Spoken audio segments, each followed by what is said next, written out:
chat box. And don't forget to fill the attendance form.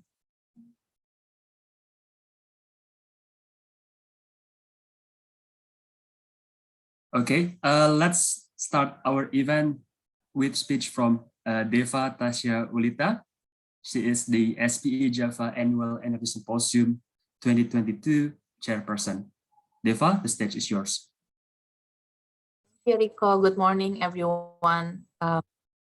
I'm Deva Tasya Ulita. I'm the project manager of Annual Energy Symposium 2022. I would like to welcome you, honorable judges, participants, committees, and audience for joining our event today, the final stage of Case Study Competition 2022. The event itself is one of the pre-event in SPE Java Annual Energy Symposium. It's basically the event that we dedicated for students, right? But for the main events, we will have so much more, and I will explain it by the end of the event. So stay tuned.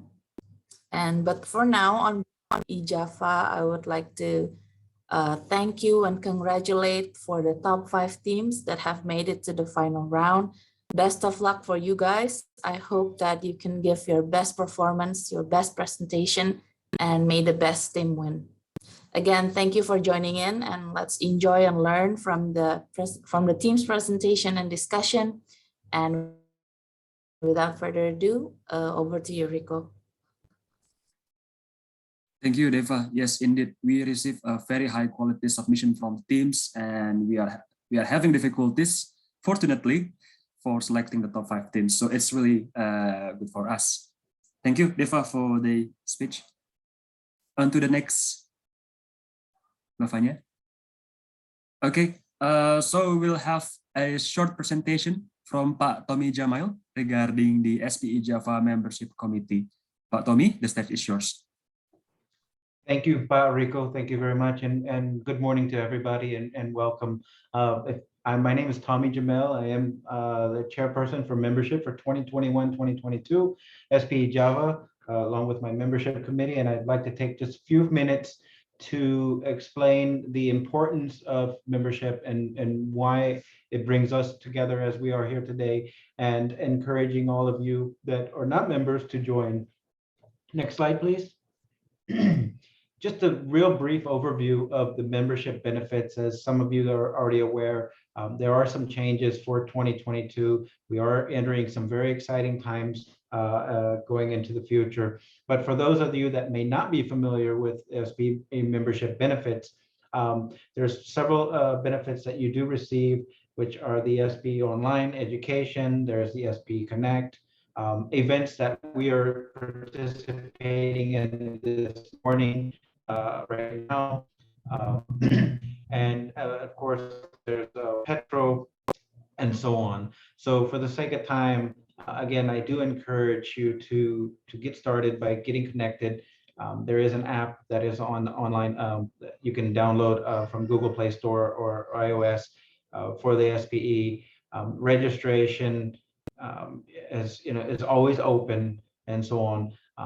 But the things that I'd like to emphasize here is that we're looking for your continued membership support. So as I mentioned earlier, there's no doubt that in the last 2 years that we've seen many challenges, but the SPE membership itself has continued to inspire and support each other locally, regionally, and globally. So through it all, the society has maintained its commitment to our vision in providing new opportunities for industry professionals and bringing together a greater value of membership more than ever before.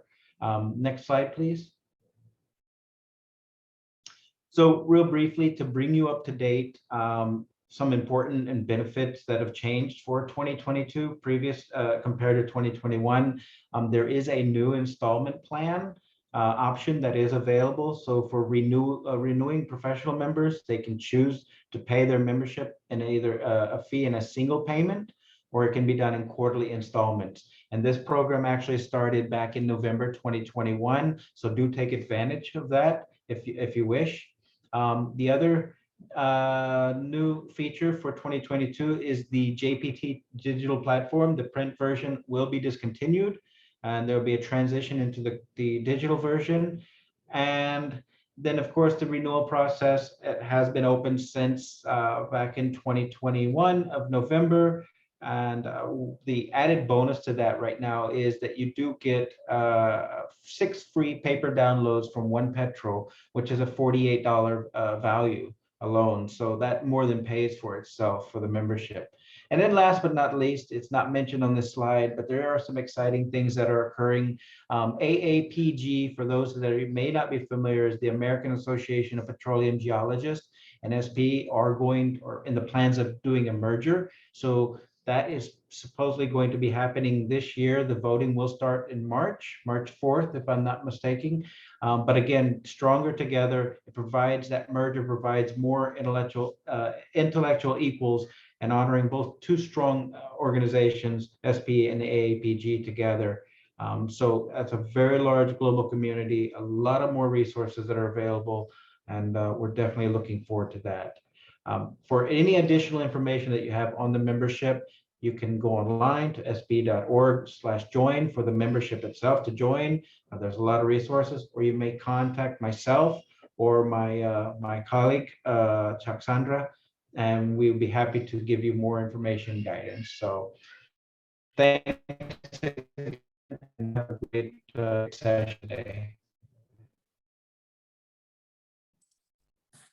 Thank you, Pak Tommy, for the very clear presentation. Yes, please, we do encourage all of you that haven't registered yourself in the SPE membership. Please do so and get all the benefits for the membership. Thank you, Pak Tommy. Thank you. All right, we move to the next agenda. So here are our judges, and please welcome our judges for student case study competition. And we are very happy to be supported by professionals that have years of experience in carbon capture storage or carbon capture utilization and storage, and also low emission strategy. Moreover, our judges' diverse background certainly provides a wide perspective on CCS or CCUS aspect for this competition. Thank you, Mas Bobby, Mas Richard, and Mas Handita for being part of SPE Java Annual Energy Symposium 2022 Student Case Study Competition. Let's begin with Mas Bobby. Mas Bobby is a HSE professional with a demonstrated history of 14 years working both onshore and offshore in the oil and gas industry, upstream and downstream, previously based in the UK, US, and remote region in Papua. Skilled in environmental impact assessment and screening, risk assessment, auditing, permitting, environmental monitoring, waste management, low carbon and GHG emission, life cycle analysis, emergency response, environmental reporting, and petroleum standards. With a strong engineering professional, graduated from Texas A&M and ITB, holder several of a membership and published several international papers and won Best HSE category at IPA Conference 2016. Thank you, Mas Bobby, for joining us today. Yep, thank you. Hi, everyone. Let's have fun. Let's learn together, and may the best team win. Thank you. Thank you. And next, we have Mas Richard Arnold. Mas Richard Arnold is a reservoir engineer in Medco INP Indonesia. He graduated from Bandung Institute of Technology with bachelor degree in chemical engineering and continued his education at National University of Singapore for master degree in the same major, chemical engineering. He is now focused on developing a tight reservoir through infill drilling, hydraulic fracturing, and water injection program, and also involved in CCUS study in Medco. He loves everything about learning and sharing, and frequently speaks at webinars hosted by student organizations, including SPE, SC, and ADMI SC. I know that most of you already know Mas Richard because he frequently share his experience in industry. Hello, Mas Richard. Hello, Rico. Thank you for Hello, joining us, everyone. Mas. Yeah, thank you very much. Looking forward for your presentations all. Thank you. Thank you. And last but not least, this is Mas Handita Sutoyo. He has been working in oil and gas industry for 7 years as a reservoir engineer. His last position was with Medco INP Indonesia in Reservoir Modeling Group. Currently, he is doing a PhD study in Reservoir and Petrophysics Group at Department Geoscience and Petroleum NTNU, Norway. His research area is development of emission reduction strategy for hydrocarbon production in low emission center with Sintef. Morning, Mas Handita, or good Yeah. Okay. Good evening in your in Norway. Good morning. Good morning. It's early morning here, so yeah, let's have a good presentation today, guys. Thank you. Okay, thank you for joining us, Mas Anditra. And this event is supported by SKK Migas and sponsored by Schlumberger, Premier Oil, and BP. And we are very grateful for all the sponsored company for this event. We cannot do this event without your sponsor and support. Thank you for this sponsor. Okay, without further ado, let's start with the first team, Dakota. Dakota, are you ready? Hello. Hello. Yes, we are ready. Hear my sound, okay? Okay, you have the control already? Wait, I did say. Okay. Okay, if you are ready, you can start now. The stage is yours. Yeah. Okay. Wait. My team. My team. Are you ready, guys? Yes, yes, I'm ready. Yeah. We are ready.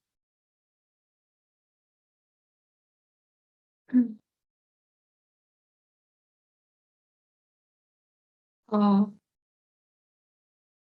Can we start our presentation right now? Or Yeah, sure. Let's start. okay. Good evening for all judges, committees, and participants in this room.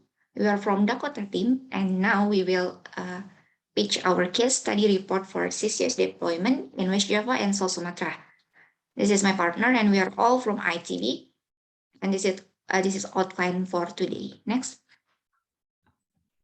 Okay, we can start from the background. CO2 emissions have increased dramatically in the world. This is driven by greenhouse effect. This condition requires more serious handling because the impacts are very burdensome for human life. So there is Paris Agreement. This agreement will adapt the impacts of climate change and reduce greenhouse gas emissions. The alternative way to fulfill it is carbon capture, utilization and storage, and that is CCUS. This way can oversee both the carbon emission and carbon emission source and the carbon processing. So next. Okay, firstly we talk about geological consideration. In here our parameters are fault, cap rock, thickness, and depth, also natural seismicity in general.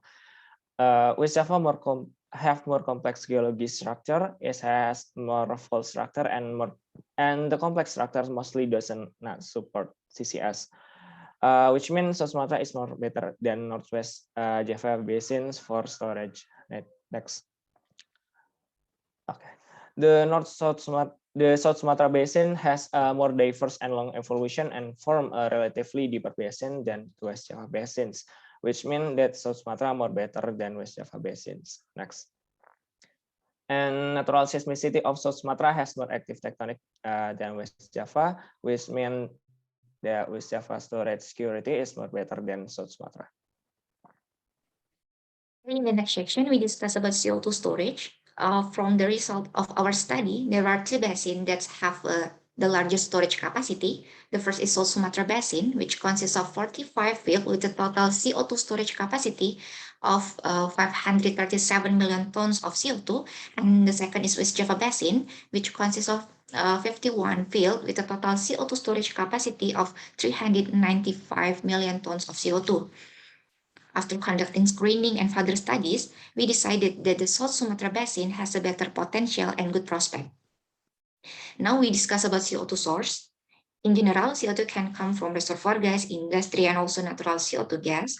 And just like before, we also compare that South Sumatra Basin has a larger source of CO2 and comes from many sources like power plant, petroleum refinery, and so on. This table show the source CO2 in South Sumatra in more detail. And previously, we have to make South Sumatra Basin as the focus of our study. Then we conducted a field study in South Sumatra, which has a potential applied for CCUS. After conducting study and comparing and also matching between source and storage, the following result we obtain is the approach measure and the sustainability and countability of CO2 source in South Sumatra with available CO2 capture technologies. Based on our study, there are two candidates. The first is H3 oil field are selected for pilot purpose, and alternative option is the F21 oil field. Next. Okay, next one is the transportation review for our case study. Next, please. The total CO2 that will be transported from power plants in West Java to storage is approximately 10.92 million ton per year, while those from South Sumatra amount to 3.78 million ton per year. In this report, the transportation system we use are pipeline, since it is the most viable transportation for large-scale CCS use. Then, here are 4 scenarios of transporting CO2 from its source of emission to the storage. In the first and second scenarios on the left and middle figure, it is the storage in onshore and offshore West Java from the source in West Java power plants. In the onshore scenario, the 17 onshore gas fields only have enough capacity to store 164 million tons of CO2, so that there is need a backup storage in the offshore side, while in the offshore scenario, all of the CO2 can be accommodated there. Then, in the third and fourth scenario on the right figure, it is the storage in South Sumatra with a source from both West Java and South Sumatra power plant respectively. There is potential demand for 243 million tons of CO2 for EOR in 127 oil fields that has been identified in South Sumatra over the period to 2045. As a result of this high demand, all of the CO2 from both sources can be accommodated. Next, please. Okay, next we talk about capture technology. This is an illustration of the capture technology in general. When we can apply to both of South Sumatra and West Java capture technology. Next, this table shows flue gas design basis in West Java and South Sumatra power plants. Next. This illustration is treatment to remove NOx, and there are 3 types of configuration based on JFR 2008. Next. In the left side, we can see the result of SCR design for West Java and South Sumatra power plants. And in the right side, we can see SCR control technology can approach 95% of NOx reduction.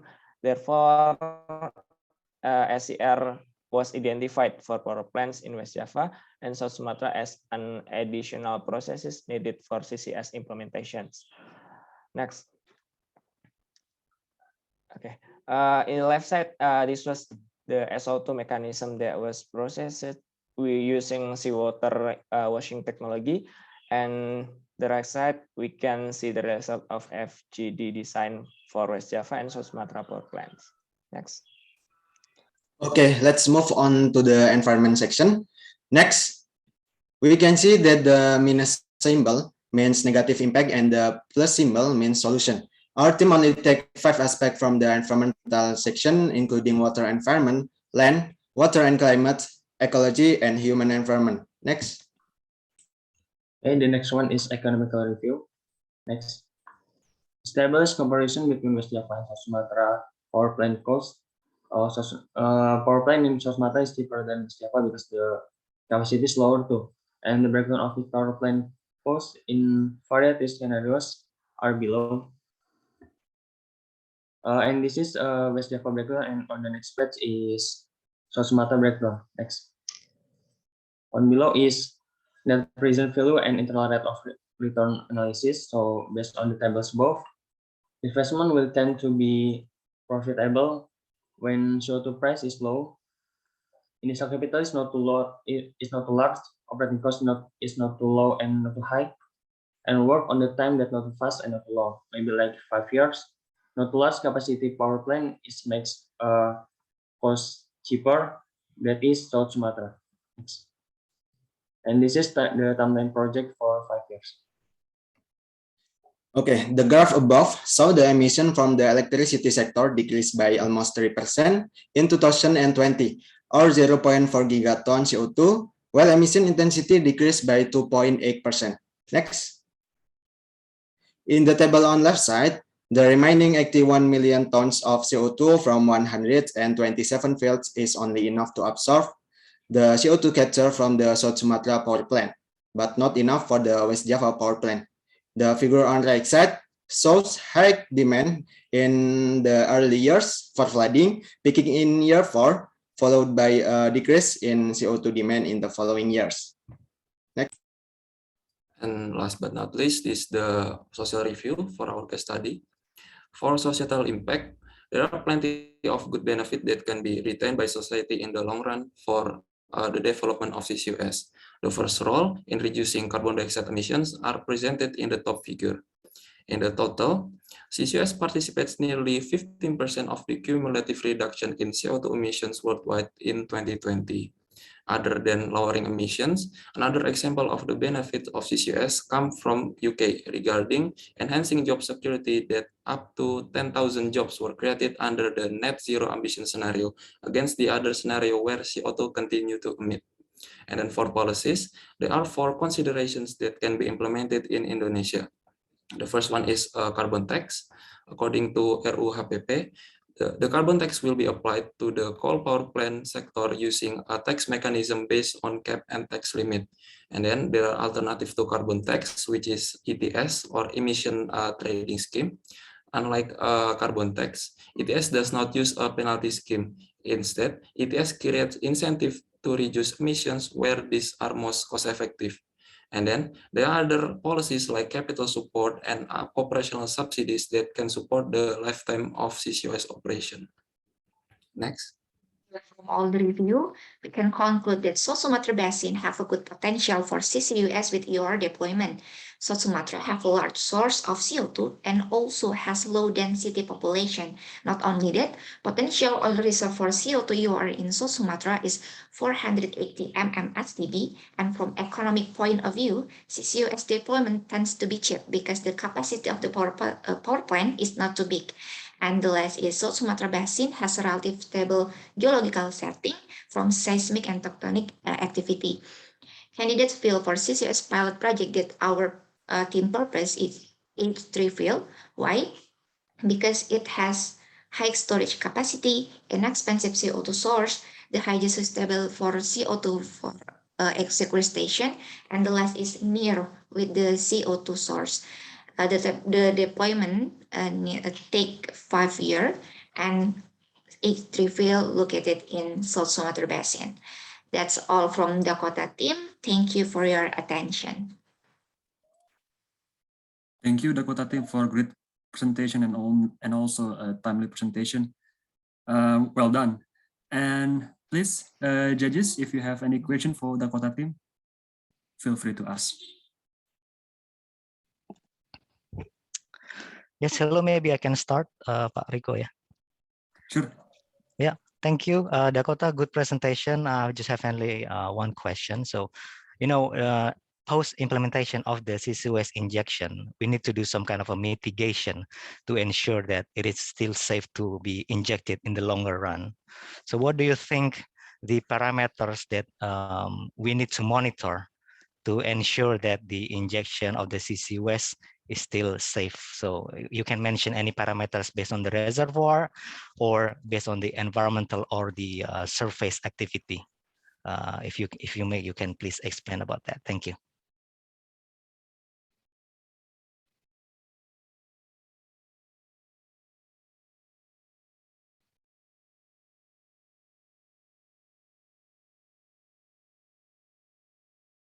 Maybe you can start answer, guys. Okay, maybe I try to answer that question. So from the geological aspect, I also say that the South Sumatra Basin or H3 field has more stable in it means the lithology of the rock in the reservoir, and also the formation is more stable. We can see in the log data, and from seismic and tectonic activity is more stable. And from the storage, we know that it has a big capacity for CO2 injection.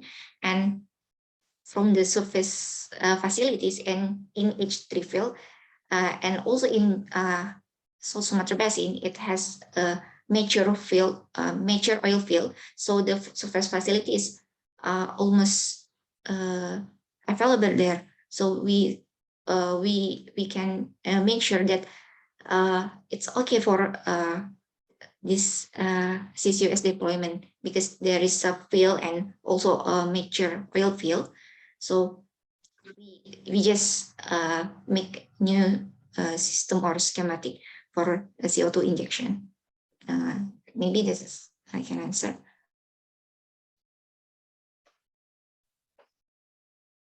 Okay, thank you. Okay, thank you, Dakota. So by that answer, we can conclude your session. Thank you for your presentation and also your good answer. And now we give judges for wrap up the score from Dakota.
Okay, then we move for the next presentation.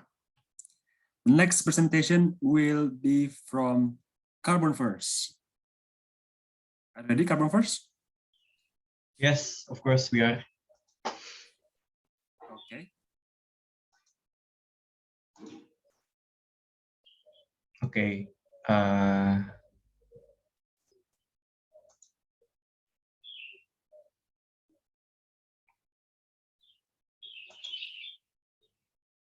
Okay. Can we start now, sir? Okay. All good from your side? Okay. Okay. All good. All right. I'm sorry, Mr. Rico. One of my member cannot unmute himself. Could you please unmute him?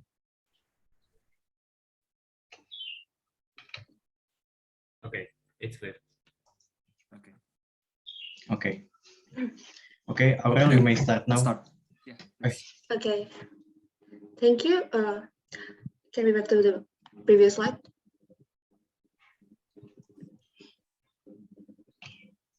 Okay. Good morning, ladies and gentlemen. We are from the Carbon First team, and in this occasion, we would like to present our solution report under the title Advanced Field Selection for CCUS with Analytical Hierarchy Process Framework, a comprehensive high-level assessment of CO2 sourcing matching with clustering system in Indonesia. Our team consists of 5 members with Saiful Gofar, Radisa Saga, Martinez Lima, Adrian Samuel, and last myself, Aurelia Anindita. Together, we are the Carbon First team. So here's the outlines of today's presentation. Start from introduction. Indonesia will experience an escalating economic development that causes increased energy demand and electricity demand, predominantly in transportation, household, industrial, and commercial sector. In 2030, Indonesia set a target to escalate oil production 1 million BOPD and also gas production 12 BCFD, and also reduce GHG emission by 26%. To achieve this agenda, Carbon First team proposes a high-level assessment of carbon capture, utilization, and storage deployment in Indonesia. The objective of this study are: first, undertake a high-level assessment of CCUS deployment in Indonesia. Second, provide CO2 storage capacity and also CO2 EOR potential. Third, develop CCUS field plan of development and rank the best field to be deployed. Next, the assessment workflow for CCUS start from high-level assessment to basin scale assessment and last site scale assessment. To rank the best field, an analytical hierarchy process framework is used to measure fair waste comparison to derive a priority scale with sensitivity analysis to select the most prospective field for CCUS development. Well, the potential CO2 storage is spread out primarily on basins located in Kalimantan, Sumatra, Java, and Papua. Based on land gas assessment, all basin can be ranked according to its suitability for CCUS, as we can see in the table here. After country-level assessment, we use McKinsey SPE metrics to conduct the basin scale assessment and result into 3 basins, which are Northwest Java, South Sumatra, and Kutai Basin, because they are closer to the primary CO2 source. In the Northwest Java Basin, there are 43 oil and gas fields with 2 major coal power plants and other 4 associated industries. If you look on the left figure here, Jati Barang has the biggest CO2 utilization in West Java for up to 0.64 gigaton CO2. Moreover, the remaining reserve in this field is higher than other fields, and Jati Barang fluid and reservoir properties are also suitable based on CO2 screening criteria. Moving to Kutai Basin, it has more favorable parameters of storage capacity and remaining in place with 8 associated industries. We choose Sanga-Sanga field because we consider the ease of implementation of CCUS in onshore than Ataka field in offshore. Sanga-Sanga also still holds high oil reserves, and its fluid properties are also suitable for CO2 screening criteria. Lastly, South Sumatra Basin has the highest amount of oil and gas fields compared to the previous basins and results larger storage capacity. The emission from associated industry within South Sumatra is also outstandingly high, from 20 associated industry. On the left side, Talang Jimar has the biggest storage and the highest incremental oil recovery potential, and it meets all CO2 EOR screening criteria. The point sources of CO2 capture are coal-fired power plants, petrochemical, cement, and also refinery. The existing technology can capture CO2 efficiently up to 90% with cost per risk. Wall panels, these are some schematics of capturing processes from several streams. For an optimistic capture scenario from the hub clustering system, the expected capture CO2 is stated in the table. Panels, to give a better analysis in our project, our team also calculate the engineering design of CO2 pipeline with formulas above. Several assumptions regarding the CO2 quality conditions and also CO2 properties are applied to generate a detailed engineering design calculation. In our assessment, the chosen pipeline grade is API 5LX60 type that has specification as stated in the slide. Ladies and gentlemen, the result generated in each field varies depending on mass flow, which obtained from multiplying the field storage capacity with the assumed CO2 density stated in the previous slide. The final pipeline engineering design is shown on the tables above. Panels, our team also creates an early CO2 transport roadmap as seen on the screen. Can we back to the previous slide, please? Based on 2 considerations. First, the nearest distance of CO2 sources and also second, population density of region passed by the pipeline. However, panels in the South Sumatra region, pipeline roadmap is based on the right-of-way pipeline that is aligned from Gresik Magardewa to Muara Bekasi, West Java. To add economic value in our project, the utilization of CO2 for EOR is estimated. In Jati Barang, injection scenario with 0.25 slug injection has 25% of incremental oil recovery. Meanwhile, in Talang Jimar field, there are 2 recommended scenarios, which both scenarios are done with pure CO2. Compared to slug injection, water alternating gas with 1/2 ratio conducts higher expected incremental oil recovery at 35.94%. While panels, unlike Jati Barang and Talang Jimar, previous simulation in Sanga-Sanga has not been conducted yet. Thus, to give a profitability comparison of the 3 fields, the Sanga-Sanga field is then benchmarked with Sangata field. The injection scenarios are evaluated, resulting higher oil production and also higher incremental oil recovery with continuous CO2 injection. Okay, well, panels, now we get to the economics. We use DP as a cost recovery for the economic analysis with several assumptions, like oil price 79 USD per barrel, DMO price 50%, and contract period is 20 years. And also other assumptions that's stated in the figure on the left, you can see. And we do the economic analysis that will result in analysis parameters such as NPV, ROR, PIR, and also CO2.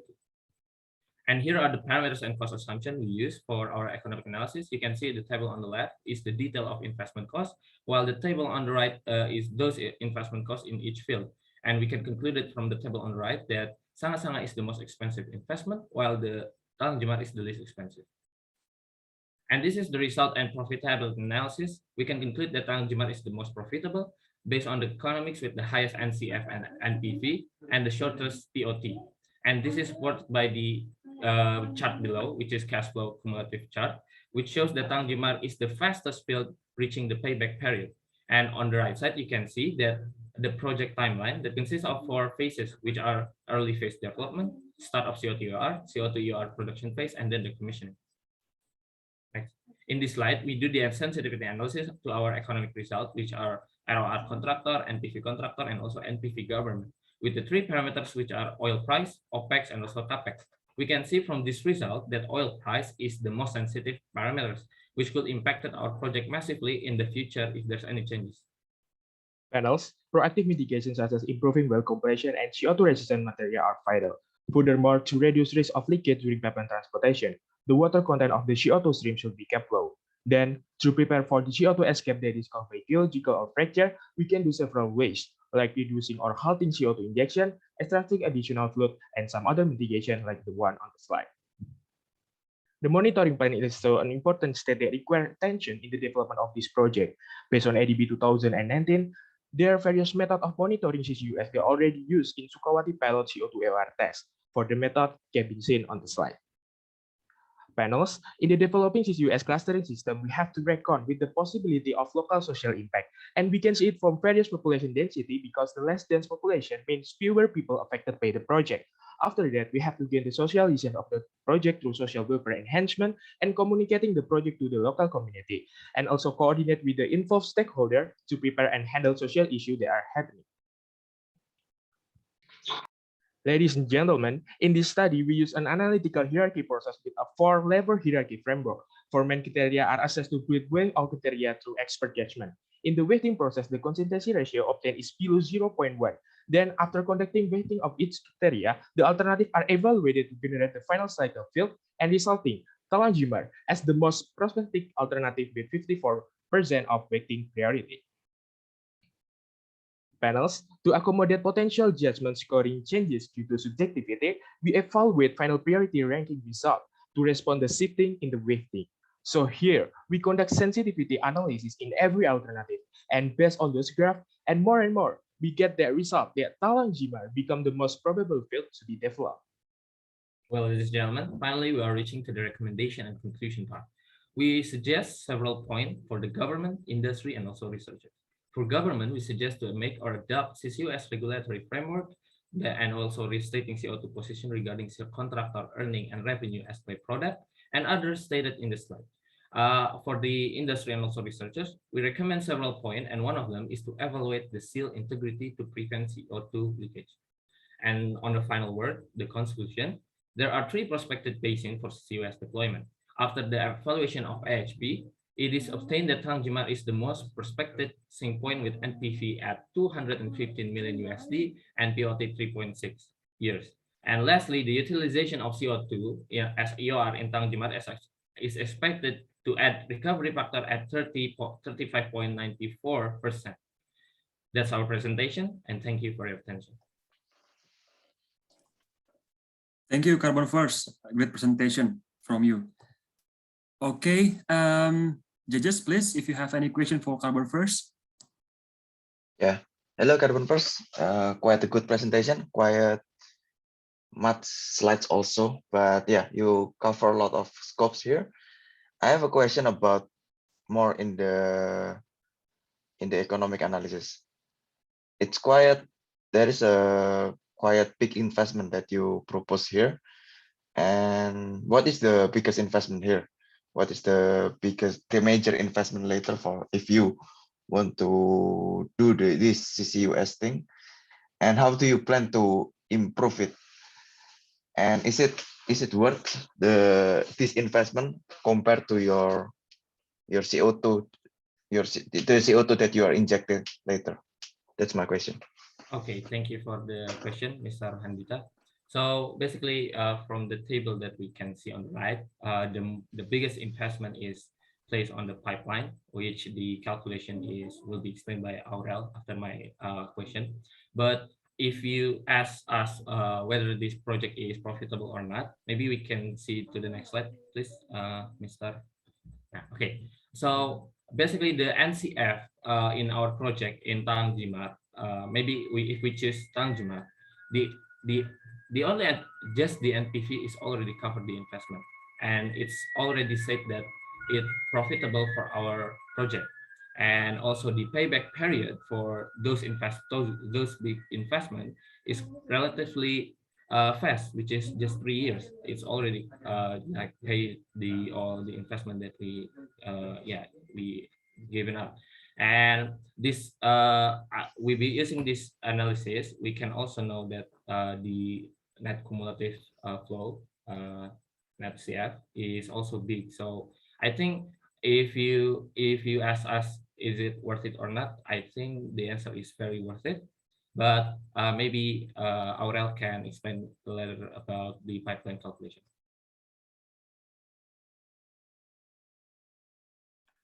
Okay, thank you. So maybe you can be back to the previous slide, which we explained about the pipeline.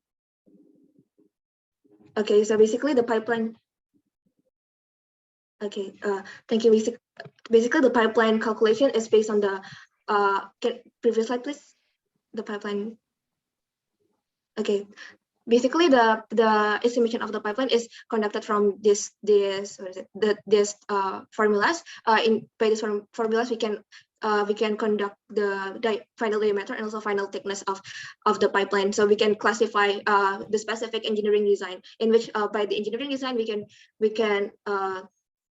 can estimate the price of the pipeline per kilometer, based on the previous our previous assessment. However, can we go to the backup slide, please?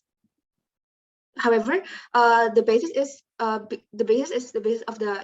the pipeline design is by our storage assessment, in which in Talang Jimar we assume that next please, in Talang Jimar we assume that it can store 95.912 BSF per year, and then it is divided by 20 years, in which it is our project period, and then generating the mass flow as stated in the table, and as so on in Jatibara and Sanga. So by this our calculation and assessment, it can be brought to the final pipeline design, engineering design, and also the pricing of pipeline. I think that's all from me. Thank you. That's our answer, Mas Andika. Okay, thank you, Carbon First, and thank you, Handita, for the question. Thank you. Yep, we can have a break for the judges to wrap up the score from Carbon First.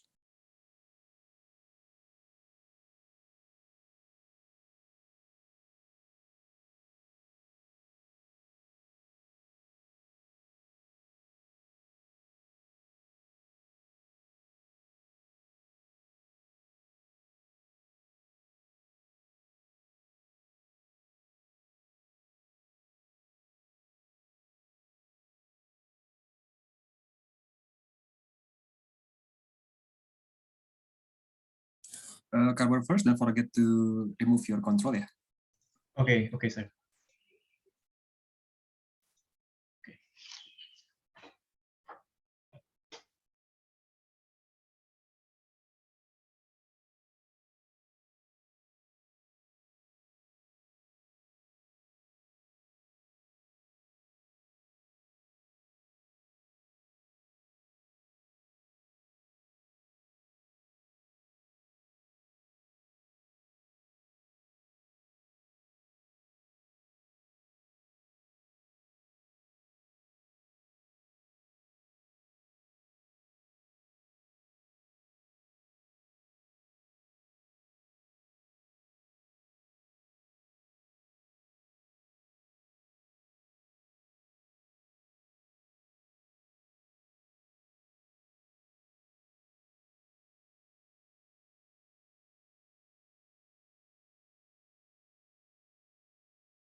You get the control?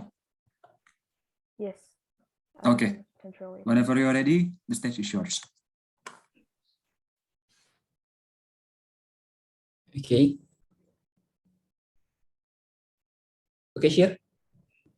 Are we clear? Wait.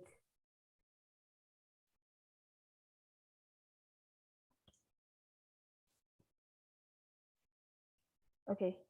Okay. Good morning, honorable judges, committees, and all participants. First of all, we would like to express our utmost gratitude for having us here today. Without further ado, let's get the meat of matter. We are the four horsemen consisting of me, Kevin Mahatira Zikra, and several of my teammates, namely Zumar Jatia Hadid Hermawan, Shirley, and Ali Fadli Baharudin. We will be presenting to you all our assessment regarding the SPE Java Indonesia student case study competition. Next. The presentation outline will flow as listed on the presented screen. Have you ever thought about how big an impact of the rising CO2 levels have on the viability of our life? Around 5 years ago, the recorded global cumulative of CO2 emissions since the mid-18th century were about 1,500 billion tons, with Indonesia contributing around 0.8% of them. This phenomenon has been a great concern as it threatened our health, food, security, and so on. Hence, the majority of countries pledged to tackle these conditions by making the Paris Agreement. This agreement itself has a long-term goal of reaching net zero emissions by mid-century, including Indonesia, which targeted to achieve it in 2060. The big question is, what should Indonesia do to achieve our target net zero emission by 2060? One way of achieving this goal is to reduce carbon emissions by implementing CCUS. CCUS is considered as one of the most effective methods since it offers a significant amount of carbon reduction in the sectors that contribute the most CO2 emission in the atmosphere, and also providing ways to utilize it that make it a profitable solution, since the use of alternative energy rather than fossil energy in this sector are expensive and unprofitable. Next.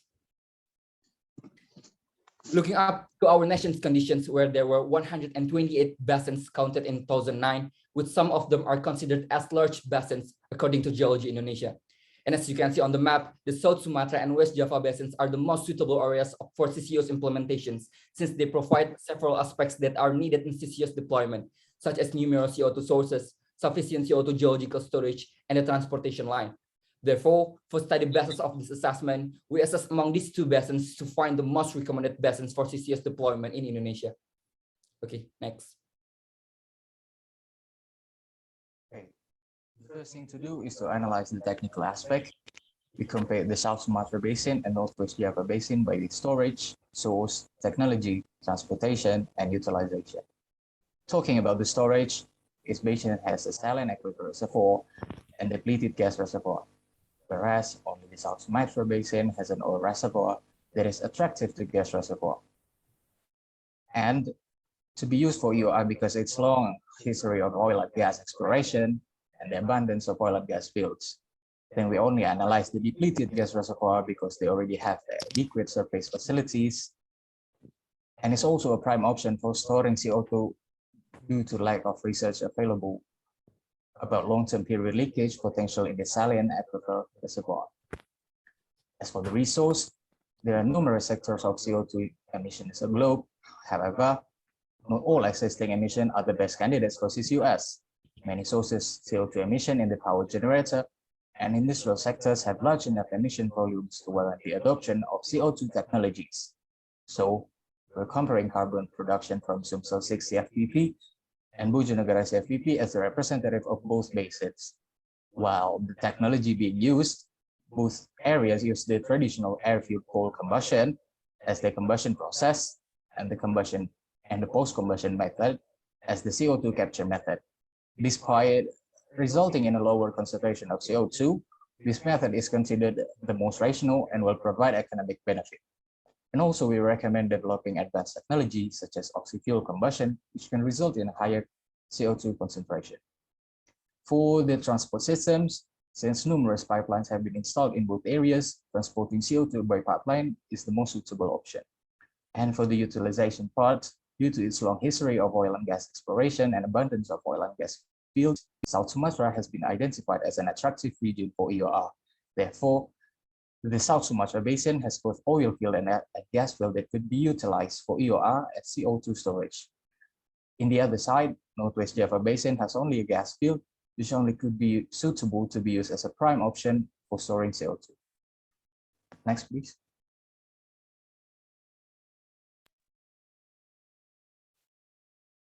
Local pollutants, especially CO2, were generated by power plants. By applying CCUS technology, CO2 could be reduced to lower emissions. Carbon storage in depleted gas reservoirs in both basins with a scenario of 22.5 capture can reduce annual carbon emissions by 2.7 tons of CO2 for the Northwest Java Basin and as much as 0.9 tons of CO2 for the South Sumatra Basin. For utilization, the use of microalgae could help reducing the emission of hydrocarbon and carbon monoxide through the conversion of microalgae into energy. By capturing CO2 and utilizing it for microalgae cultivation, 1.8 tons of CO2 are reduced, while a ton of microalgae is produced. On the other hand, utilizing CO2 from power plants from EOR can reduce up to 48% global warming potential, which relies on the number that CO2 emits in the atmosphere.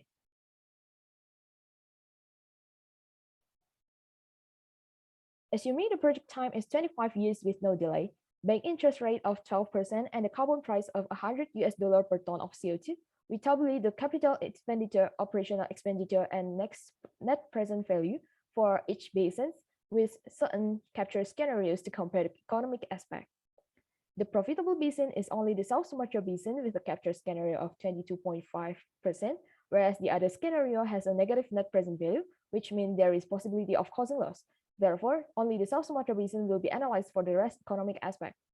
The South Sumatra Basin has a positive net present value for the assumed rate of 12%, with the internal rate of return or IRR around 16.5%, which is bigger than the assumed rate, and the POT or payout time can be reached at the 12th year.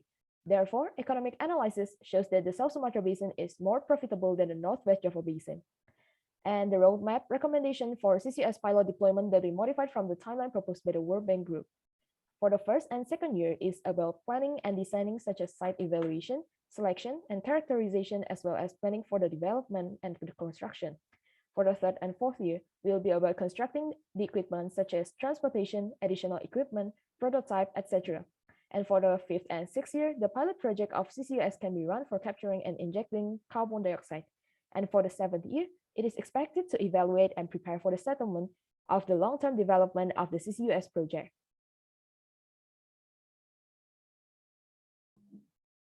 The last aspect that we assess is the societal aspect. By implementing CCUS, a lot of job opportunity could be created while also keeping the current job that are related to carbon emissions still alive. Therefore, public engagement is needed to gain support from the local to speed up this technology implementation. By explaining all the benefit, risk, and risk carefully, people might realize how important CCUS to our life sustainability. On the other hand, the possibility of living with policy such as carbon pricing and incentive will drive people to consider CCUS better to reach their highest potential economic benefit. Next, from all aspects that have been assessed, the South Sumatra Basin has a greater potential to implement the CCUS project. Using the assumption that have been mentioned before, we suggest that the government of Indonesia develop the potential area in the South Sumatra Basin to implement the CCUS project.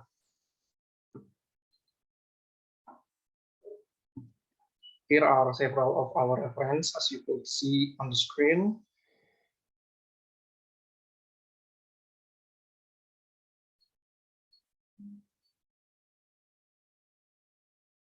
Okay, that's it from us, the Four Horsemen. Thank you for your attention. Thank you, Four Horsemen, for your great presentation and also timely manner. Judges, if you have any question, okay, if feel I free may. to ask. All right. Hello, Four Horsemen.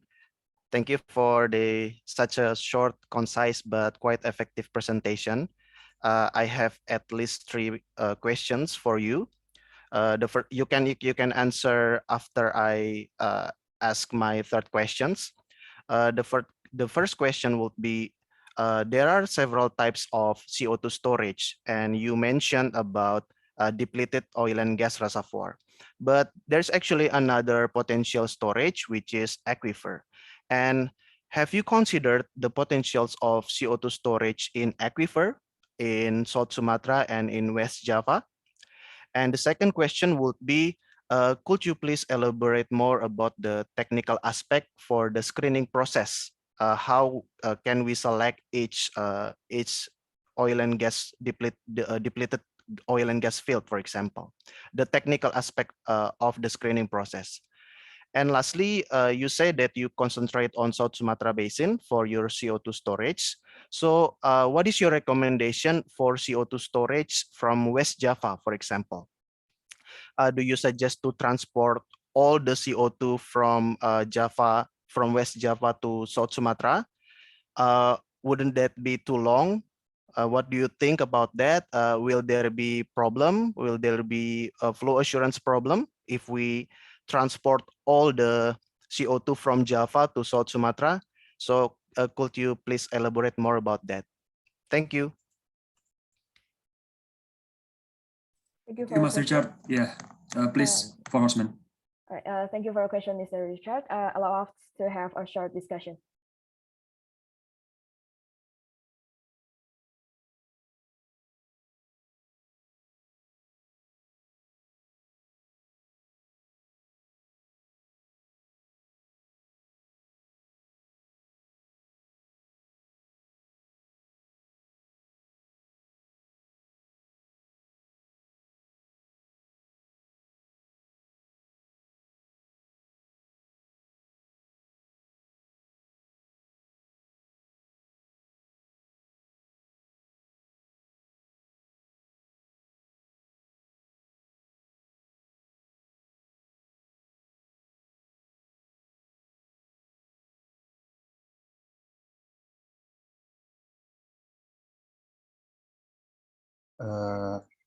Maybe I will answer the third question first. For the West Java basins, it is probably we could transfer it to the South Sumatra. We've analyzed it before, but to transport the CO2 from West Java to South Sumatra would make the cost much higher. So here we prefer to allocate the CO2 from the South Sumatra to South Sumatra itself, so it can be beneficial. Maybe for the first and second question will be answered by Shirley. Okay, thank you, Arif. As for the first and second question, I'll try to answer. For the first question, yes, we know that there are three options for the geological storage: deep saline aquifer and depleted gas reservoir. However, due to the limited data availability of the leakage potential in long-term application, so we eliminate the saline aquifer reservoir. As for the second question, how do we do the screening? Yes, as mentioned previously, we eliminate the saline aquifer due to the data availability of leakage potential. And besides, in the gas field, the surface facility for CO2 injection has been installed, while the oil field has not. Therefore, the depleted gas reservoir is less expensive than the EOR. So due to the data availability, we can eliminate both saline aquifer, and then because of the high uncertainty of EOR and the availability of surface facilities, we assess depleted gas reservoir for CCUS implementation. And perhaps a member of mine would like to add another explanation. You may start.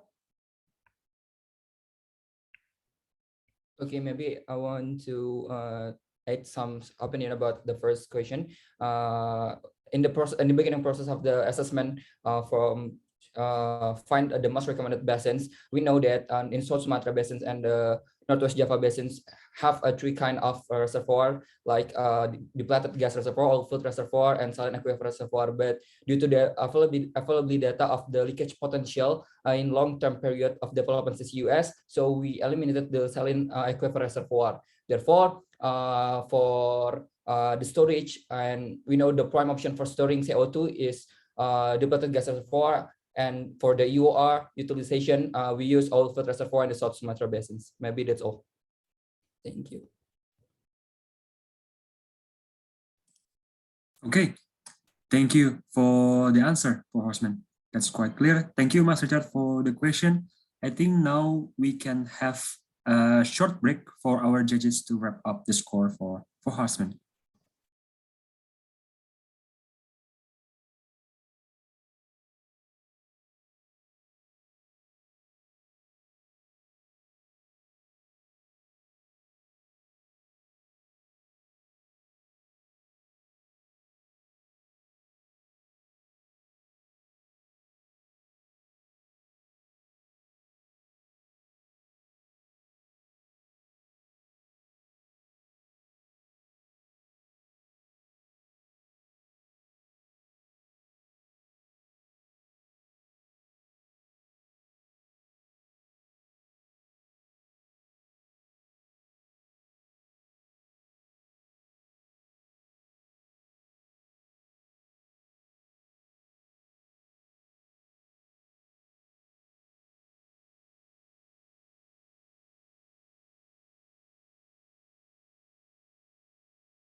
Okay, we are approaching halfway of this event and we can continue with next team.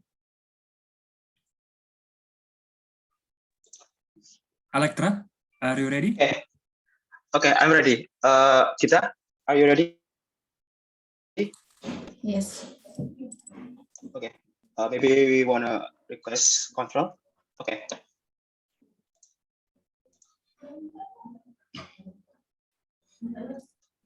Okay, then the stage is yours, please. Hello, good morning, everyone. As we already know, increasing CO2 emission is a crucial global problem for the world, including Indonesia.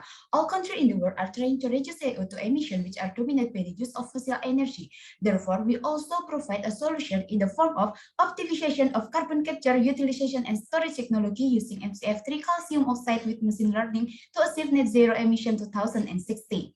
And this is our team consists of Fikri, Harun, Dita, Ulhak, and Faza. These are the content that we are going to talk about. The implementation of CCUS must take consider to the energy, economy, and political condition in Indonesia. First, Indonesia energy aspect. Indonesia has a significant increase in CO2 emission of 59.96% over the last 10 years, with a peak in 2020. The three largest carbon emitting sectors are electricity generation, industry, and transportation. This is because of 88% of energy use is dominated by fossil energy. Second, Indonesia economy aspect. In economy sector, the government made a policy to cut a renewable energy budget for handling the COVID-19 pandemic. But during the COVID-19 pandemic, Indonesia economic condition has recovered as evident by the increase in GDP Indonesia from the first quarter of 2000 and to third quarter of 2020. Third, the political aspect of Indonesia. The commitment of countries around the world to reduce CO2 emission are written in Kyoto Protocol and the Paris Agreement. Also, Indonesia commitment is proven law number 17 and of 2004. So, to identify the problem, we divided into 4 parameters which shown at the slide. And for the main objective of our goal is to fulfill the net zero era emission in 2060. In case to obtain that, we need to reducing the use of fossil energy, implement this CCUS technology, and make a good integrated economy and energy regulation.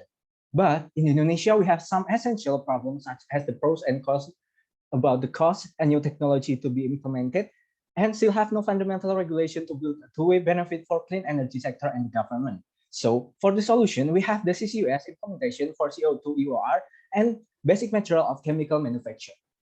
And here it is our analysis framework using PESEL analysis. The Indonesia government support the CCUS, and there is a financial scheme to support the clean energy sector. And for the society, all Indonesian people can contribute to the green energy movement. The CCUS technology development is growing rapidly on each part of its technology. Along with it, the Ministry of Energy and Mineral Resources also plan a regulation for CCUS development. And the last one, from the environment aspect, Indonesia has several field characteristics that can be used to store CO2. Okay, the solution that we can offer is the implementation of CCS technology using MCF3 calcium oxide with machine learning. And for the carbon capture technology, our team chose the fast combustion process as the process for absorbed CO2 produced by exhaust gas from fossil commodity and that undergo combustion process. And here is a workflow fast combustion process. The exhaust gas will pass through the absorber tower, which has special chemical as absorbent. One of the commonly used absorbent is MEA or monoethanolamine. But the disadvantage of MEA is that the cost used is quite large in its manufacture and is more corrosive. So that in this project, calcium oxide will be used to replace MEA as a solvent. In addition, we also use MCF or mesothelate siliceous foam, which is the typical mesoporous material, and then calcium oxide as a solvent to absorb CO2 that can be synthesized directly from limestone or carbonate rocks containing calcium carbonate.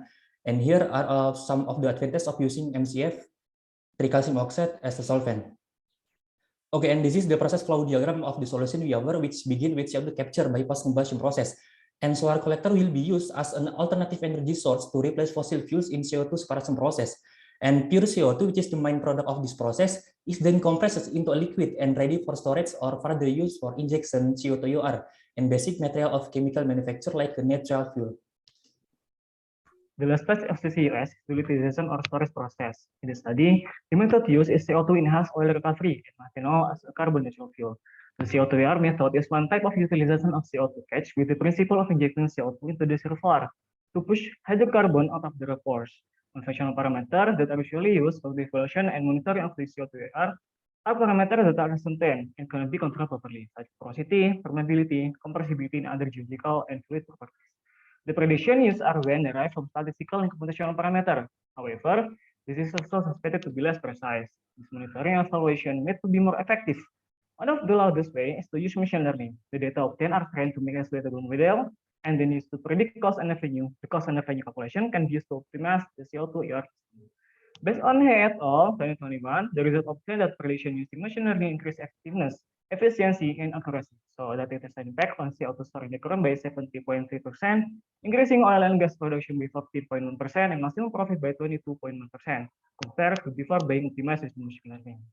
Besides using CO2 ER to store CO2 below the surface, another solution that can be used is to convert CO2 into methanol.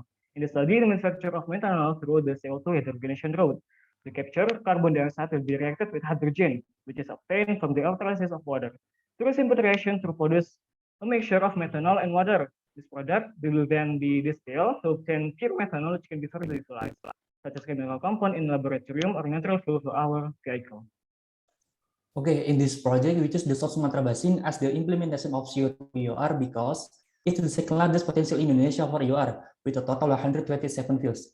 On the other hand, this area has a high storage capacity of CO2 and can increase oil and gas production well enough.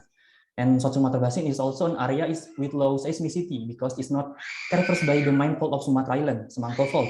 That means CO2 storage is more stable. Okay, the next one is implementation project timeline for carbon capture utilization storage.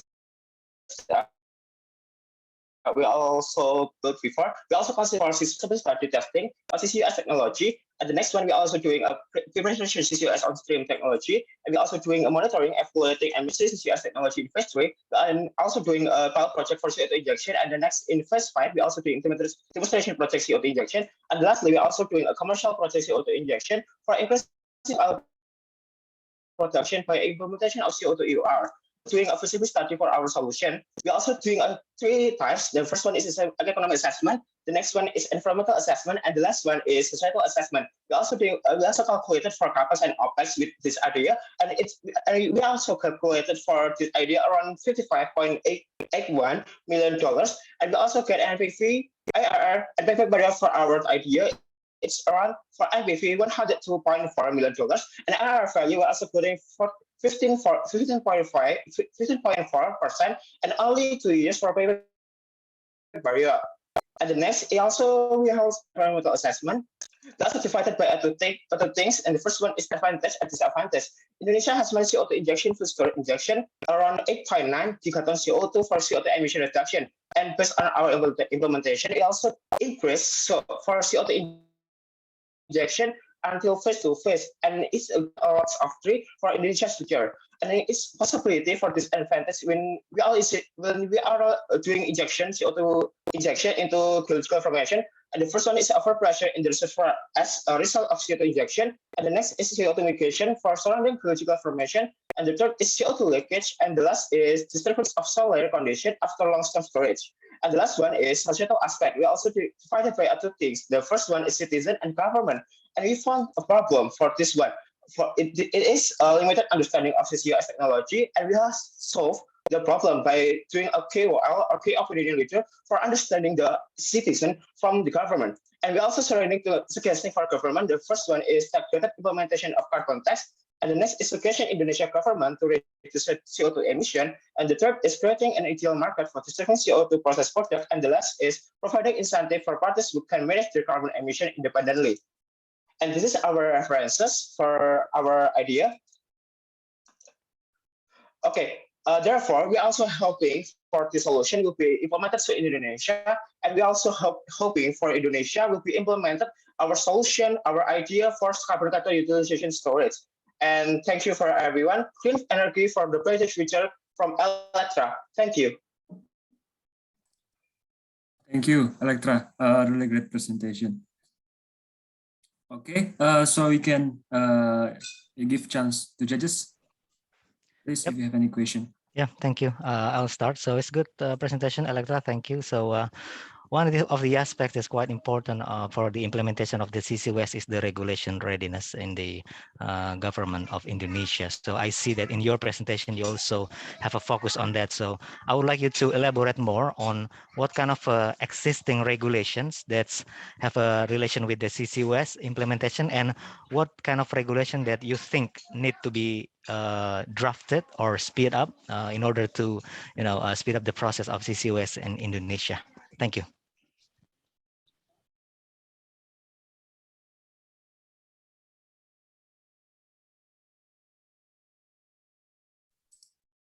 Please, Electra.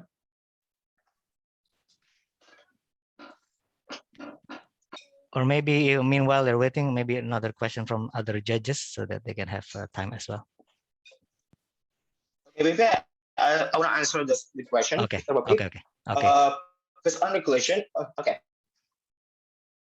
Based on the regulation that we assume it will be important for our idea will be implementing CCUS technology in Indonesia. It was a regulation for carbon tax implementation, because it will be a change. It will be a chance for Indonesia to decrease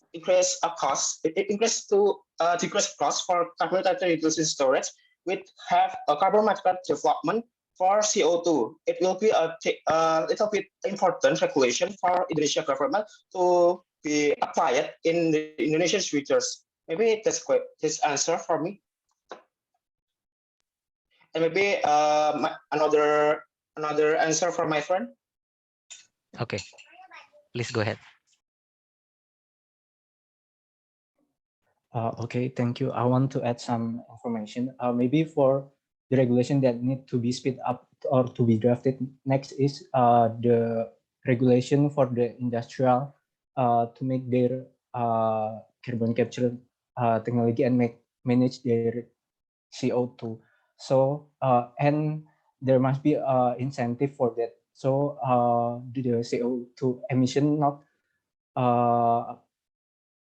directly thrown away to the atmosphere, but they give feedback from the government for the reducing the CO2 emission, and give the government give the incentive for the industrial. Thank you. Okay, thank you. Thank you, Electra, for the question. Other judges, maybe? Yeah, I have another question because I think we still have some time. I'm interested in your presentation about the use of machine learning there. My question is quite simple. Is it worth to use machine learning in this kind of process of CUS in Indonesia later, since we don't have much data here? So yeah, that's my question. Is it worth or not to use the machine learning here? Okay, thank you. Even though coefficient parameters that are usually used for the evaluation and monitoring of the CO2 EOR process are parameters such as porosity, permeability, and compressibility. And then we have this method based on the paper that can be that has been trained from China. This method has been tried in northern China for 16 days, and it has been proven to increase the efficiency and effectiveness of the CO2 ER system that we designed, as we mentioned in the previous slide. It is by 70.3% on CO2 stored in the ground, and increasing oil and gas production by 14.1%, and maximum profit by 22.1%. So it has been matched to the Indonesian implementation.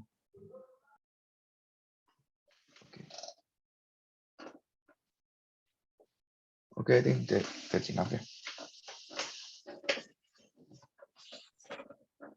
Okay then, thank you, Mas Bobby, Mas Handita, and also Team Electra for the question and answer. We can conclude with the session and we can move to the next presenter. Sorry, apologize. We can take a short break for judges for wrap up the score.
Okay, then we can continue with the last presenter.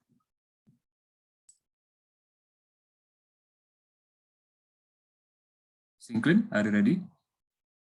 We are ready, sir. Okay.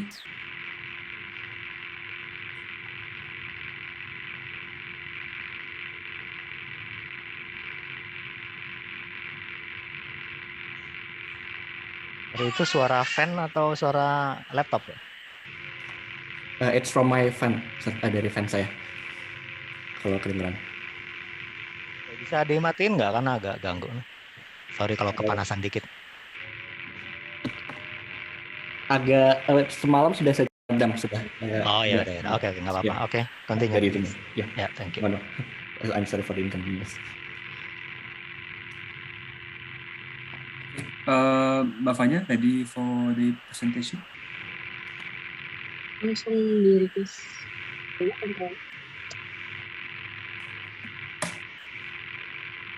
It seems that it hasn't in full screen yet, the PowerPoint. In my side part. I will request a remote control.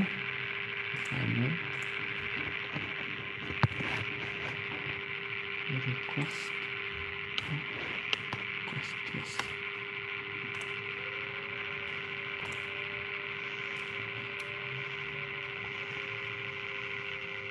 I'm sorry, it's not full screen again.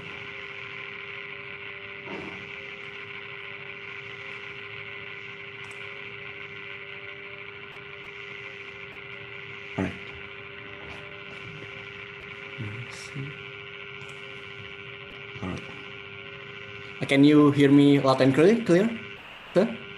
Yeah, apart from your noise in the background. All right. Okay. Please, the stage is yours. Yeah. All right. Thank you very much.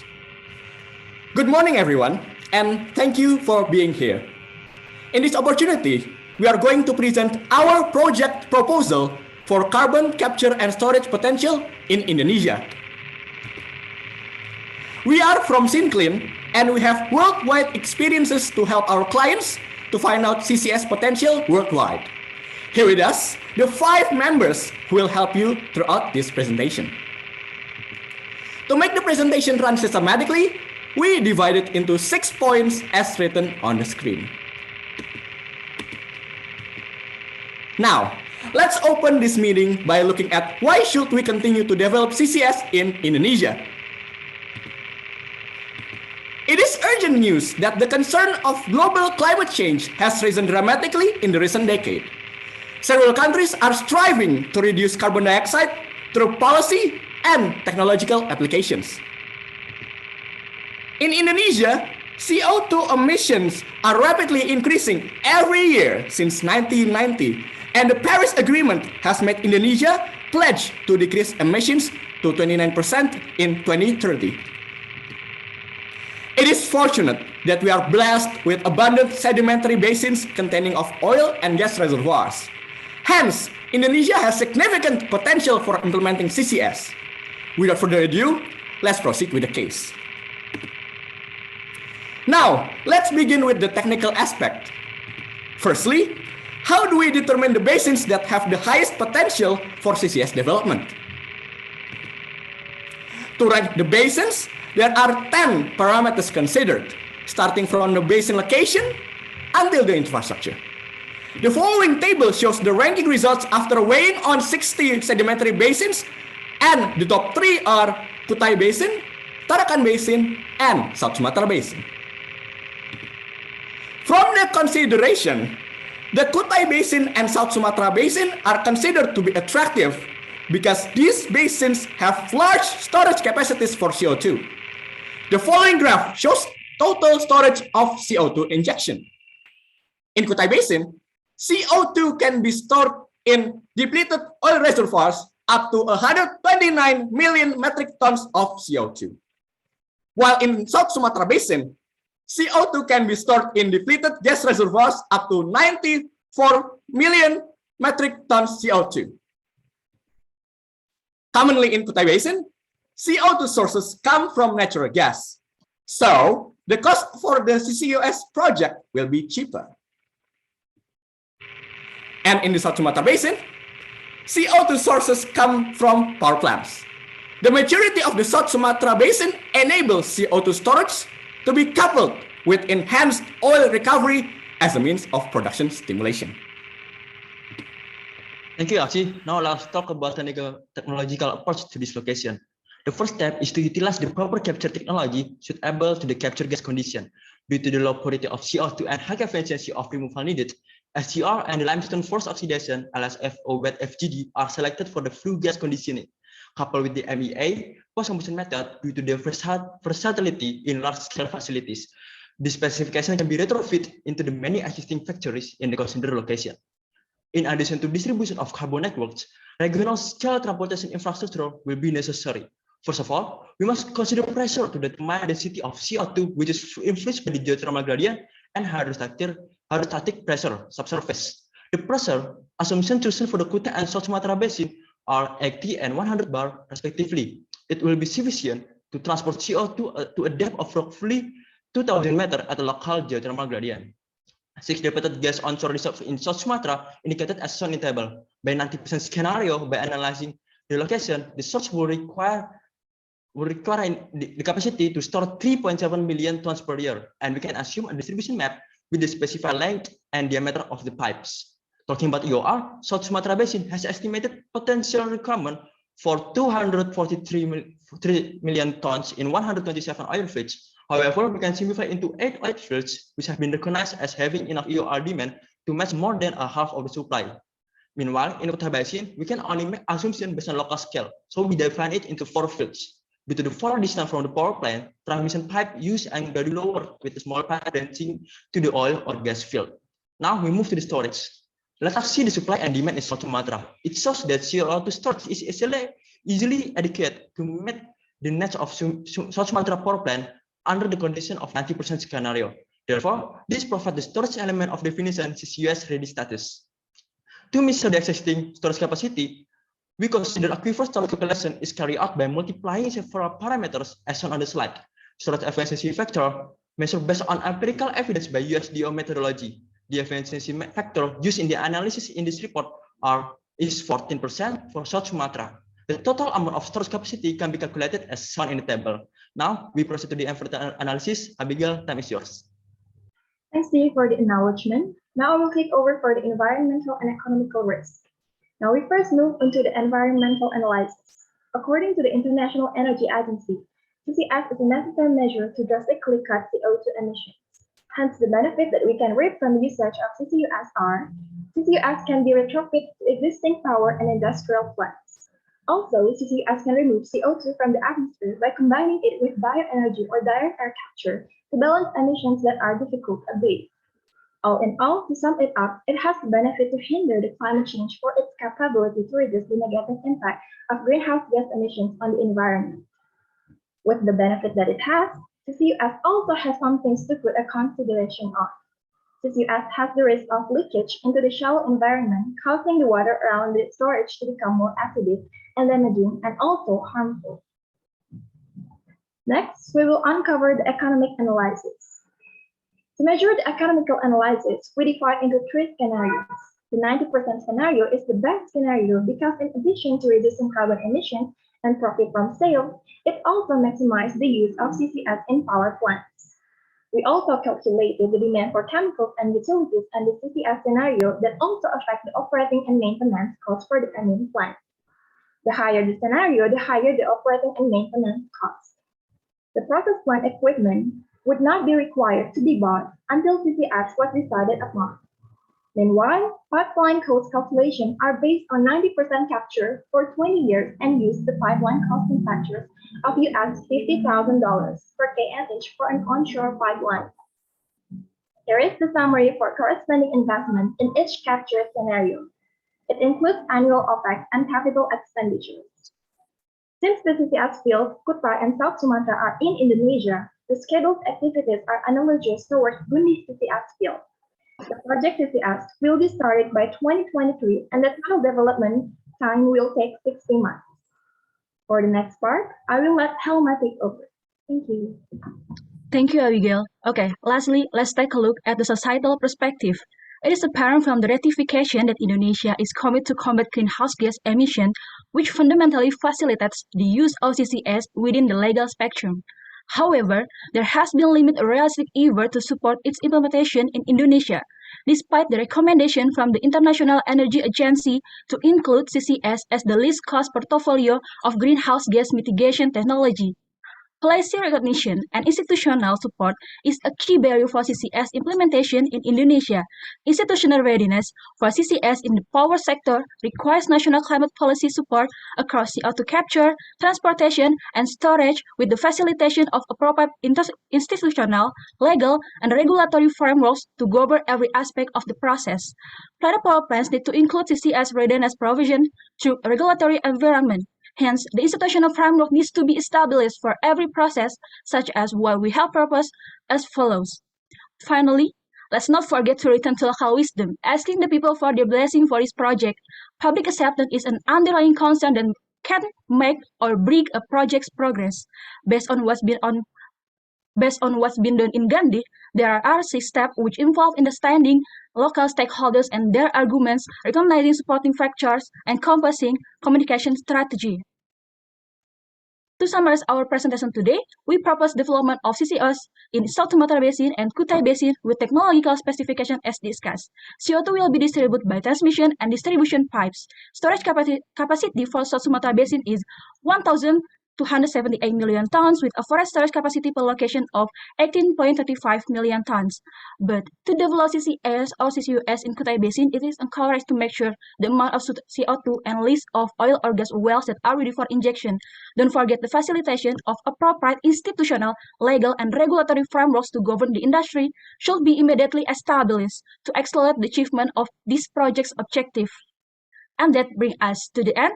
I'd like to thank you for your time and attention today. I hope our proposal interests you to collaborate on this project. Thank you. Thank you, Sinklin. Great presentation. Okay, judges, please, if you have any question for Sinklin. Okay. Hello, Sinklin. Thank you for the presentation and for the spirit. I have only one question for you. You said that you used Iskandar method, yeah, for technical aspect for the geological storage. Based on that method, you used 10 parameters to rank the candidates, and then we get the score. So I think it's a quantitative analysis rather than qualitative. So could you please explain the calculation process of that Iskandar method? That will be my question. Thank you.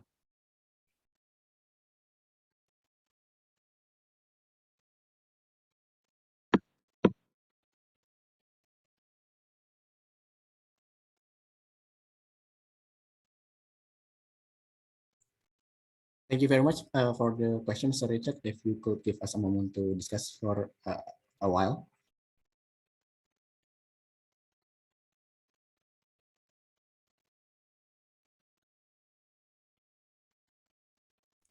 It's in page 8, yeah, based on Iskandar 2013. Okay, I want to answer the question about the ranking that Mr. Richard asked. So can we move to the page 8? Okay, based on the Iskandar method, that these are like us. They determine the first the criteria and the classes, and the criteria is based on like 10 parameter like is the field in the offshore on the in the onshore, and then how the maturity of the field, the tectonic setting, the depth, the size, and the potential of hydrocarbon, accessibility, until they consider about the infrastructure. And each parameter has a weight that like and a class. Like for basic example, like for the maturity, if they or the tectonic setting or the depth matter, like for more depth they have a higher class. So to conclude that each parameter has a weight score. Okay, maybe one question, another question, short question, please answer briefly. In your study, is there any other method beside this method? Yeah, only that my question.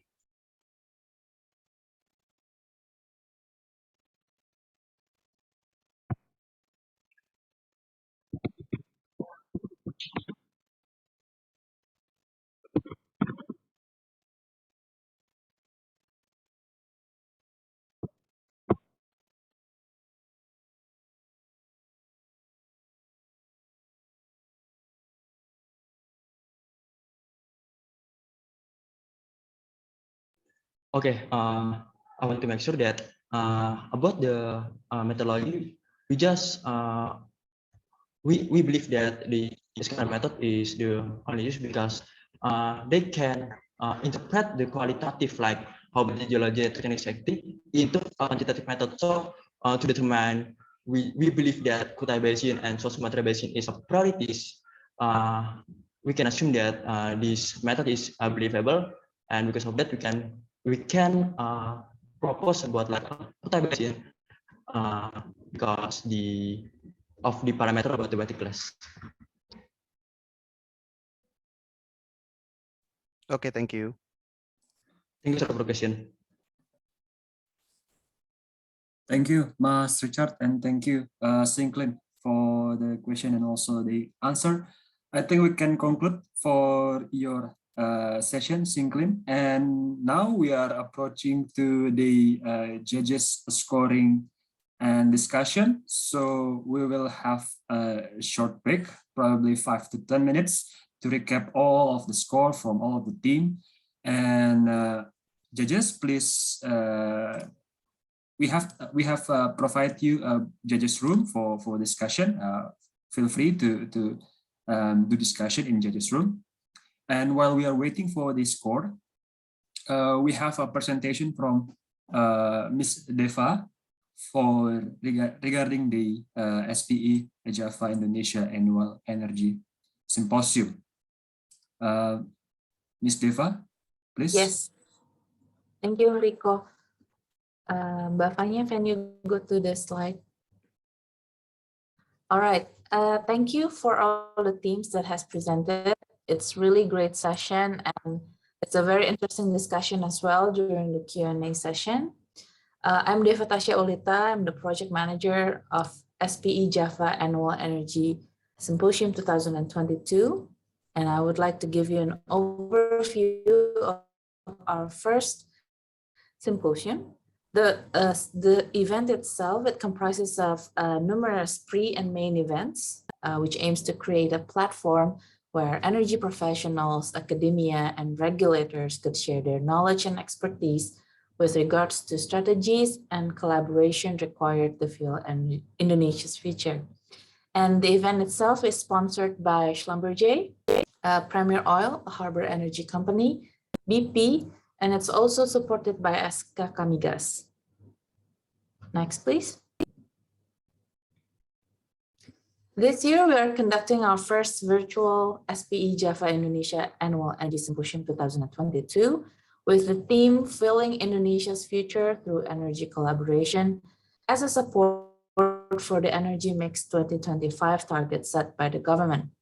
As we know, the oil and gas industry has changed greatly in the past due to energy transition, and it will continue to take place in the coming years, which will affect the future energy production constraints and regulations in the industry. Through this event, there will be many discussions with the energy professionals, academia, regulators on how Indonesia is strategizing in preparation to fulfill the target, how oil and gas companies could integrate new sustainable technology in their operation, and the energy outlook and potential challenges for the future generation. Next, please. For our pre-event, we will have 2 series of technical discussion groups with very interesting and important topics. The first one is CCUS, which we have conducted a few weeks ago. And the next one, which will be next week, it's about the novel workflow of well placement in geothermal field.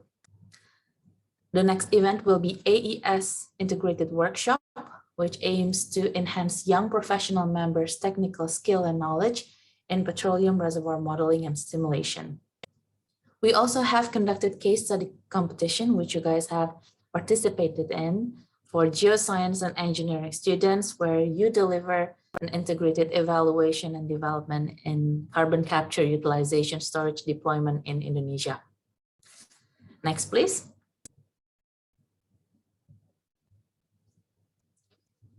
As for our main event, we will have grand plenary session, technical panel discussion sessions, women in energy talk, and HR talk. Next, please. For the first day on the main event, in the Grand Plenary panel session, we will bring together the government authority, oil and gas operators, and academia to discuss the strategy to reshape Indonesia's energy portfolio in preparation to achieve the Energy Mix 2025 target. The theme of the Grand Plenary panel session is reshaping Indonesia's energy future through collaboration. Also, we will have two technical panel discussion sessions with the theme New Technology, Innovative Well Optimization Program in the Oil and Gas Industry, and Innovations in Oil and Gas Operation to achieve Energy Mix Goal and Net Zero targets. Next, please. For the second day of the main event, we will have Women in Energy Talk, which will be delivered by outstanding women speakers with expertise in their field. They will share their technical experiences and contributions in the industry, as well as leadership and women empowerment remarks. Also, we will conduct HR Talk, where the session will be delivered by recruiting team from operator and service company, and also from academia to discuss the technical capability and skill sets required for future energy task force. And then it will be closed with awarding night. I'm very excited to invite all of you to take part in our first annual Energy Symposium. We truly believe by delivering high quality technical discussions and webinars with great and high level panelists will bring great impact and contribution and advance further development in Indonesia's energy future. Okay, so finally, thank you all for joining in. Thank you for participating in the case study competition, and I'm really looking forward to see you in our main event. Thank you.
Guys, since it's still break time, if you have any question regarding the main event, I will be happy to take some of the questions you have. Just a reminder, it will be on 24th and 25th of February, and the winner of this competition will be announced in the awarding night. All right.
Okay, thank you, Harun, for the question. So the top 3 will be announced today, but the sequence of who's going to be the first, the second, and the third will be announced in the awarding night. So by today, you will know if you guys are in the top 3 or not. Okay?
Okay, now we are break, so it takes longer than expected because the score is quite tight. The performance of all of you is very good. And can I show the slide, Mbak Fanya? Okay. Let's start share screen.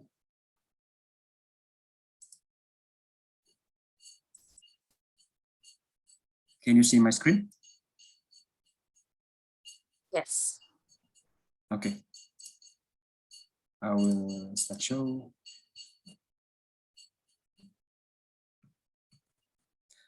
So we are closing to the end of this session, the student case study competition final stage. First of all, me as the chair of the competition would like to say thank you for all of the effort for the 5 teams that presented today. You are all present a high quality materials to us, and we really enjoy it. However, we can only select top 3 team for this session, and here are the results. So congratulations for top 3 teams, Carbon First, Electra, and Synclin. Your team is sorted by alphabetical order.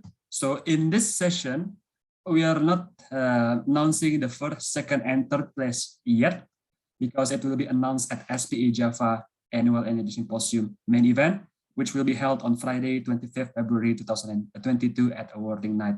So again, congratulations for Carbon First, Electra, and Synclin for making it top 3, and your awarding your final standings will be presented at awarding night.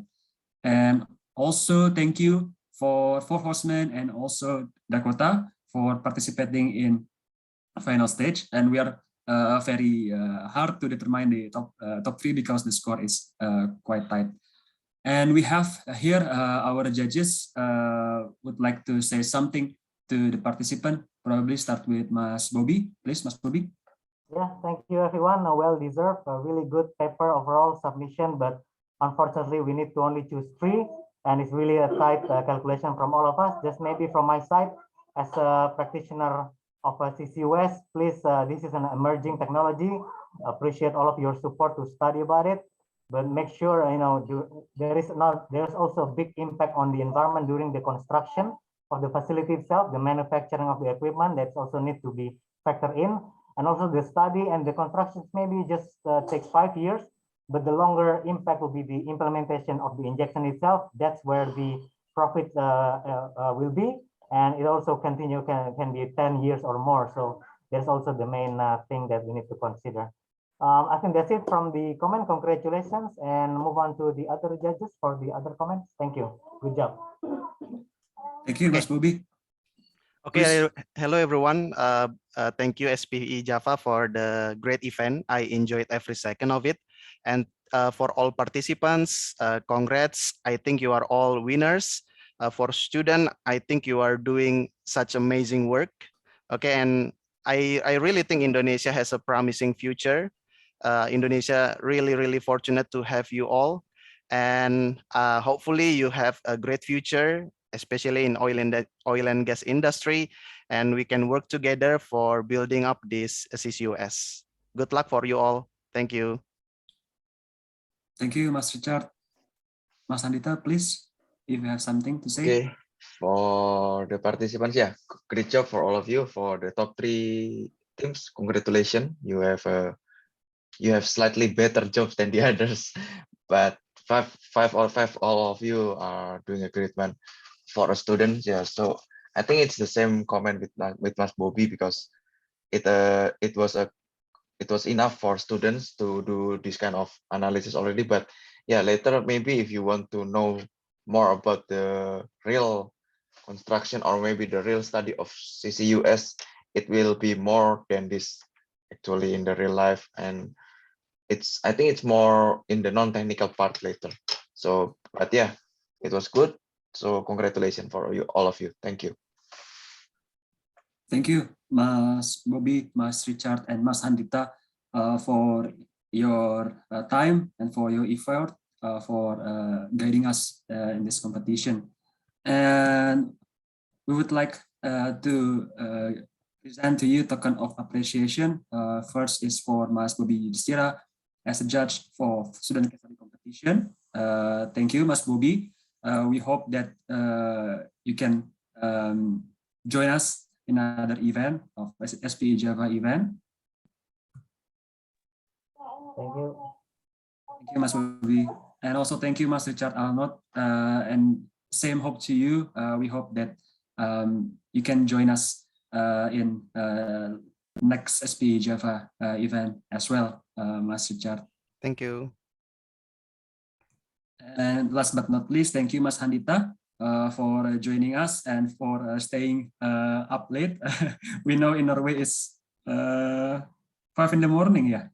So yeah, it's really, yeah, it's really early in there. So thank you for your time and for your effort in supporting our event, and we hope to see you in other SPE Java event.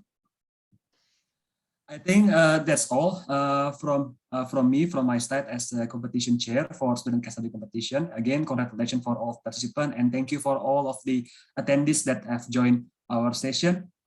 Before we wrap up our session, we have a photo session for all of us here gathered today. We can open the camera and start. Mbak Fanya, maybe you can coordinate the photo session. Okay, wait.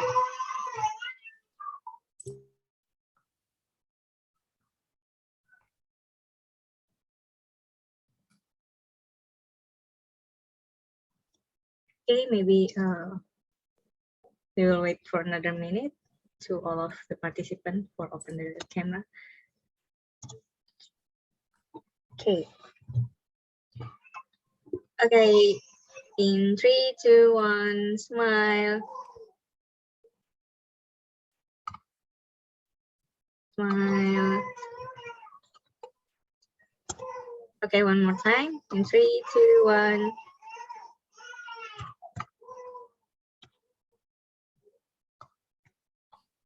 Okay. I think that's enough, Mas Iko. Okay, thank you, Mbak Fanya. And again, thank you for all of you that attend this event. We can conclude the event now. Thank you for all participation, and see you at the SPE Annual Energy Symposium main event, as Deva presented earlier, and we can wait to see you on that event. So last but not least, stay safe and healthy. Bye-bye. Wassalamualaikum warahmatullahi wabarakatuh. Thank you, committee. Good job. Thank you. Thank you all. Thank you. Thank you, everyone. Thank you.